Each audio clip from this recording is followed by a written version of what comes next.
Dalam kurun waktu kurang dari setahun, Jokowi akan lengser dari kursi presiden. Berbagai kebijakan telah dilakukannya selama 2 periode kepemimpinan. Namun, berbagai pencapaiannya ternyata tidak dapat memuaskan seluruh rakyat Indonesia.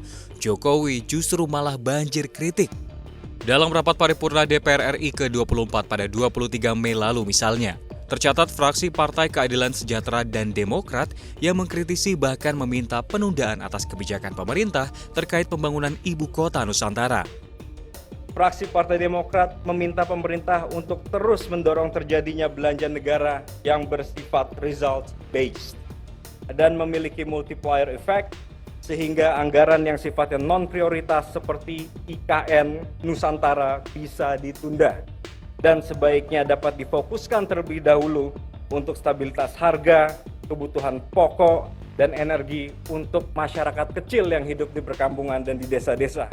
Fraksi PKS berpandangan bahwa pemerintah lebih baik menunda pemindahan ibu kota negara atau IKN, sehingga belanja tersebut dapat difokuskan kepada pemulihan daya beli masyarakat, peningkatan kesejahteraan, peningkatan infrastruktur pertanian, dan belanja yang berkeadilan lainnya. Bukan hanya pembangunan IKN, salah satu kebijakan Jokowi untuk mengejar target net zero emissions pada 2060 melalui subsidi kendaraan listrik juga dikritik bakal calon presiden 2024 Anies Baswedan. Kebijakan subsidi kendaraan listrik baru sebulan mengudara. Anies menyebut pemberian subsidi mobil listrik tersebut bukan menjadi solusi dalam mengatasi persoalan polusi udara di Indonesia, bahkan hanya akan menambah kemacetan karena salah sasaran. Tak berselang lama, Menteri-Menteri Jokowi langsung ambil bagian. Pemerintah langsung tancap gas membela diri terkait kebijakan subsidi kendaraan listrik. Dimulai dari Airlangga Hartarto yang menyebut seluruh negara di dunia juga telah menerapkan kebijakan yang sama. Kemudian Menteri Perindustrian Agus Gumiwang Kartasasmita yang turut menyemprot Anies dan menyebut Anies untuk melihat dampak baik dalam penyediaan lapangan kerja. Bahkan Luhut Binsar Panjaitan alias Menteri Koordinator Bidang Kemaritiman dan Investasi secara terang-terangan meminta Anies untuk langsung datang menemuinya jika ingin menyampaikan kritik tersebut. Sebenarnya gini ya, mengenai mobil listrik ini sudah ada studi yang komprehensif mengenai ini. Jadi saya kira ya seluruh dunia bukan hanya kita, jadi jangan kita melawan arus dunia juga. Jadi kalau siapa yang berkomentar saya nggak tahu mengenai itu, ya nanti suruh dia datang ke saya nanti, biar saya jelasin sama dia bahwa itu enggak benar omongannya itu. Lagi dan lagi, Anies masih melempar kritik terhadap kepemimpinan Jokowi. Bersama dengan Wakil Presiden Republik Indonesia ke-10 dan 12 Yusuf Kala. Ya, Anies dan JK kompak menyebut dan menyentil pemerintahan Joko Widodo yang gencar membangun infrastruktur jalan tol. JK menjelaskan perbaikan jalan rusak tidak sebanding dengan proyek jalan bebas hambatan atau tol di beberapa wilayah. Kondisi tersebut dinilai memperlihatkan ketidakadilan karena masyarakat mesti membayar ketika melintasi tol. Baru-baru ini viral kenapa jalan di Lampung, di Jambi, dan juga di Makassar rusak luar biasa.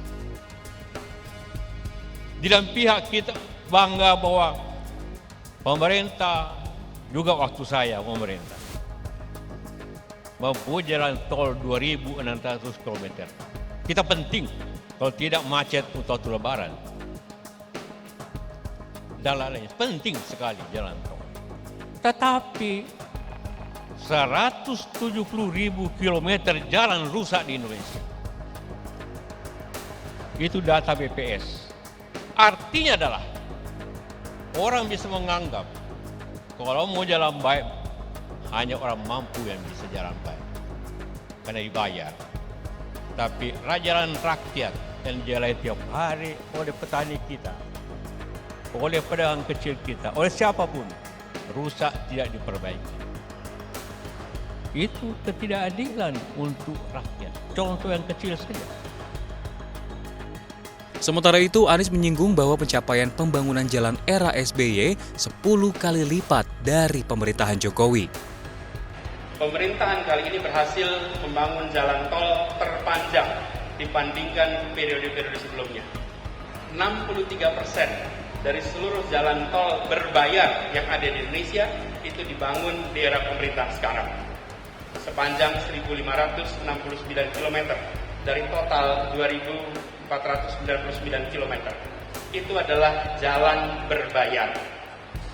Sedangkan jalan yang tak berbayar, yang digunakan oleh semua secara gratis, yang menghubungkan mobilitas penduduk dari sudut-sudut desa ke perkotaan, yang membawa produk-produk pertanian, produk perkebunan, produk perikanan dari sentra-sentra tempat mereka dihasilkan ke wilayah-wilayah pasar, baik jalan nasional, jalan provinsi ataupun jalan kabupaten, terbangun 19.000 km di pemerintahan ini.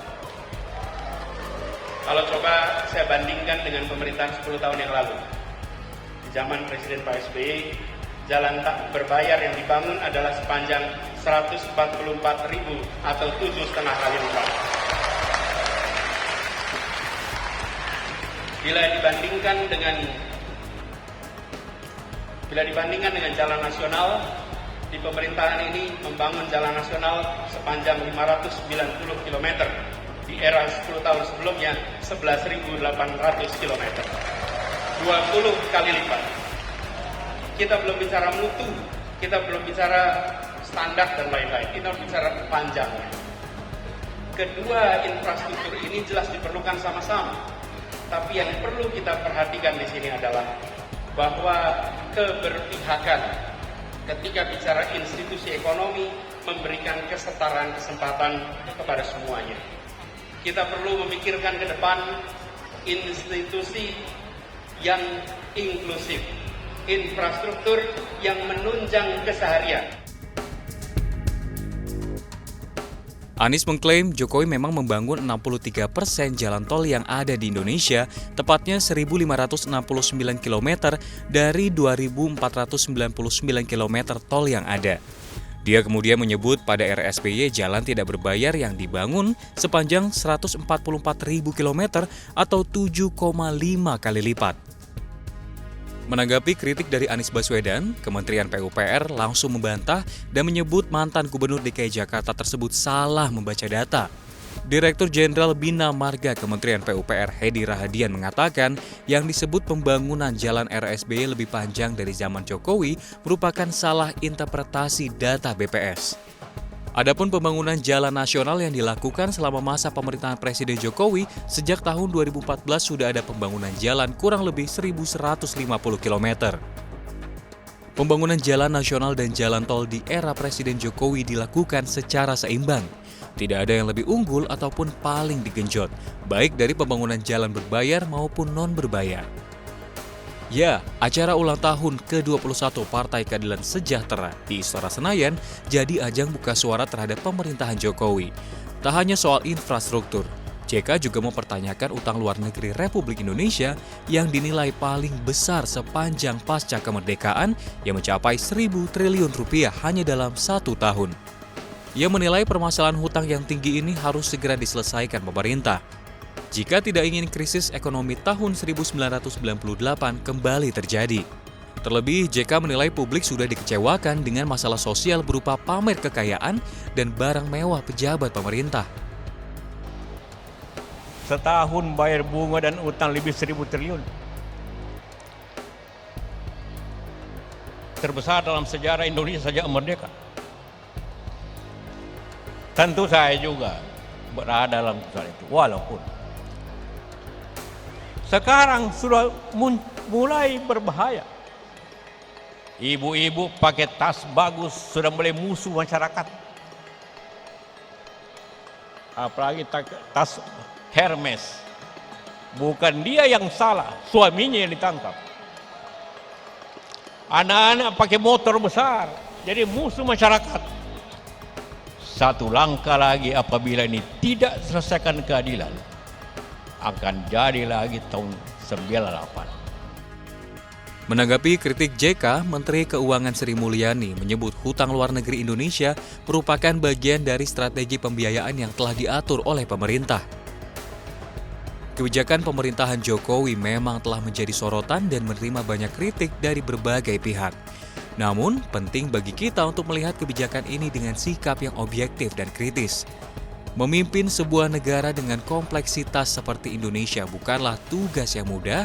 Terdapat berbagai tantangan yang harus dihadapi, termasuk kondisi ekonomi global yang sulit, perubahan iklim, dan ketimpangan sosial yang kompleks. Mengkritik bukanlah masalah, namun penting bagi kita untuk mengemukakan kritik secara bertanggung jawab dan menyertakan solusi yang konstruktif.